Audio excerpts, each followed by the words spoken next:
जय साईं राम जी। मैं हूं रंजीत भारती और आप देख रहे हैं मेरा YouTube channel RB motivational stories. अगर आप मेरे इस चैनल पर नए हैं तो कृपया चैनल को लाइक, सब्सक्राइब एंड शेयर करें। जिंदगी में सब जो भी रिश्ते होते हैं, जैसे बाप बेटा, पति पत्नी, माँ बेटी, सास दामाद, सब लेना देना है अपने कर्मों का। आप मान कर चलिए, एक फौजी होता है।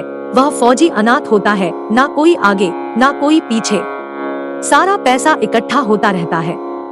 एक सेठ होता है तो फौज में अपना राशन सप्लाई करते हैं।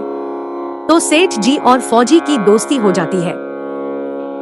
तो सेठ जी उसको बोलते हैं, तेरे पास इतना पैसा है, इस पैसों को यार मेरे को दे दे, मैं बिजनेस में लगाऊंगा अपने दोनों की 50 से 50। फौजी ने कहा ठीक है, और उसने अपना सारा पैसा सेठ जी को दे दिया। सेठ जी का भी व्यापार चलने लगा। 1 साल बीत गया, 2 साल बीत गया, देखते ही देखते सेठ जी का बिजनेस चमक गया। एक दिन युद्ध छिड़ गया और फौजी को युद्ध में जाना पड़ा। युद्ध में उसे एक लंगड़ी घोड़ी मिली। युद्ध में घोड़ी को दुश्मनों के पास जाने से रोके, लेकिन वह वापस दुश्मनों के घेरे में चली आती थी। अब वो घोड़ी उसको बार बार दुश्मनों की तरह अपनी जाती। फौजी उसको बार बार दुश्मनों से वापस लाता है। यह सिलसिला बार बार चलता रहा। आखिर में वह फौजी मारा गया। सेठ को जब यह मालूम चला कि फौजी मारा गया तो सेठ बहुत खुश हुआ।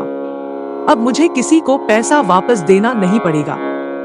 थोड़े दिनों बाद सेठ जी के घर एक सुंदर से लड़के ने जन्म लिया। सेठ जी ने बोला, यार परमात्मा बड़ा दयालु है। इधर तो वह लेने वाला भी चला गया और इधर घर में अपना लड़का पैदा हो गया। अब सेठ जी उस लड़के के ऊपर बड़े खुश हो रहे हैं। सेठ जी ने उसकी पढ़ाई लिखाई पर बहुत खर्चा किया और उसकी परवरिश बहुत अच्छे से की। बच्चा बड़ा हो रहा था। फिर जब बड़ा हो गया, जब शादी का टाइम आया तो उसने सारे गांव वालों को बुला के खाना दिया और कहा, आज मेरे बच्चे की शादी है। उसने शादी में बहुत सारा पैसा खर्च किया। अब बहू रानियां आई। अब उसने सोचा, थोड़े दिनों मेरा बच्चा मेरा काम संभाल लेगा। तभी उसका बच्चा बहुत सख्त बीमार पड़ गया।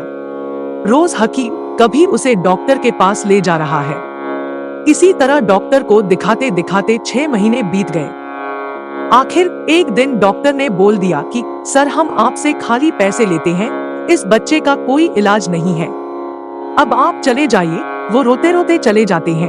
तो उनको रास्ते में एक आदमी मिला। मैं एक वैद्य जी को जानता हूँ, वो 2 रुपए में आदमी को ठीक कर देते हैं। वो वैद्य जी के पास गए और 2 रुपए की दवा ली और वो दवाई जैसे ही दी वैसे ही वो बच्चा मर गया। अब उसके पूरे परिवार में आंखों में पानी। गांव वाले भी आते थे, उनको भी लगता था सेठ का एक लड़का था और वह भी चल बसा। दोनों बाद वहां से एक महात्मा गुजरे। वह बहुत पहुंचे हुए संत महात्मा थे। यह सेठ जी वहां जाकर बोलते हैं कि महात्मा जी, मैंने ऐसा कौन सा पाप किया कि मेरे साथ ऐसा हुआ। महात्मा जी ने कहा, भाई तुम संयम रखो, जो पृथ्वी पर आता है उसको जाना जरूर होता है। सेठ जी महात्मा जी को बार बार यही प्रश्न कर रहे थे और महात्मा जी बार बार उसको यही जवाब दे रहे थे। आखिर में जब सेठ जी ने जिद करके पूछा तो महात्मा जी बोले, जब तुमने पूछ ही लिया है तो मैं तुम्हें याद दिलाता हूँ। वह फौजी तुम्हें याद है जिसका पैसा तुमने हड़प लिया था, उसकी मौत पर तुम कितना खुश हुए थे। उसी फौजी तेरे घर में बच्चे के रूप में पैदा हुआ है। तूने जो पैसा खाया था ना फौजी का, वह इस बच्चे ने लूट लिया। पहले तो उसने परवरिश में, फिर पढ़ाई में पूरा किया, फिर उसने दवाई पानी में पूरा किया और बचा 2 रुपए वो उसने वेद के रूप में तुमसे प्राप्त कर लिया। इस तरह उसका लेन देन पूरा हो गया। यह सुनकर सेठ रोने लगा। रोते रोते उसने महात्मा जी से पूछा, चलो यह तो ठीक है, पर मेरी बहू रानी ने क्या गलती की। महात्मा जी ने उसको याद दिलाया, वही पिछले जन्म में वही फौजी की लंगड़ी घोड़ी थी जो बार बार उसको दुश्मनों के कैद में ले जा रही थी। उसको भी उसी जन्म के कर्मों का फल मिल रहा है। मतलब यह है कि यह जन्म सब अपने कर्मों का लेना देना है। आप सोच समझकर कर्म कीजिएगा। इस धरती पे जब आए हो तो आप अपना देखिए, दूसरे का पैसा, दूसरे की चीज मत देखिए।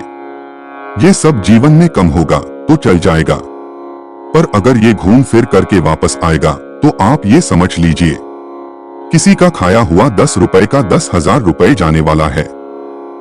तो सोच समझ के काम कीजिएगा। यह सब आपके कर्मों का लेन देने है बस। अगर यह कोशिश आपको कामयाब लगी तो कृपया चैनल को सब्सक्राइब, लाइक एंड शेयर करें। धन्यवाद।